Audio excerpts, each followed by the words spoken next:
Македонија е стабилна и безбедна држава и во постојана комуникација со сојузниците со цел кон зацврстување на колективната безбедност на алијансата, истакна министерот за одбрана Владо Мисајловски.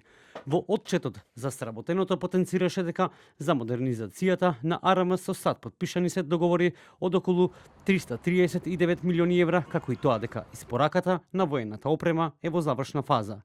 Да, една од обврските на НАТО е како да вложувате во својата наменска индустрија. Ние имаме еден предлог драфт на закон кај што го разговараме во овој момент и да видиме согласно буџетот колку што може да издржи следната година, планираме и дополнителни средства, но тоа останува да видиме како ќе се движат, се разбира, процесите со Министерството за финансија, но убеден сум дека од следната година ќе имаме едно решение кај што ќе го представиме да видиме на кој начин да помагаме на наменската индустрија. Секоја земја тоа го прави и они имаат развиена индустрија, ние треба да почнеме од негде. И тоа јас го најавив и во следниот период се разбира кој ќе го разработиме, ќе ви дадеме дополнителни информации. Генерал Сашко Лавчиски потенцираше дека во тек се обуките за пилоти и техничари за воените повеќе наменски хеликоптери од италијанската компанија Леонардо, од кои првите два треба да пристигнат до крајот на годината.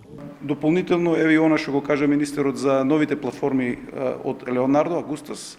Во моментот се реализираат обука за пилоти и за техничари во Италија, која е дела од договорот, значи ќе добиеме нови пилоти, ќе добиеме пилоти и техничари кои ќе можат да работат на новите НАТО платформи.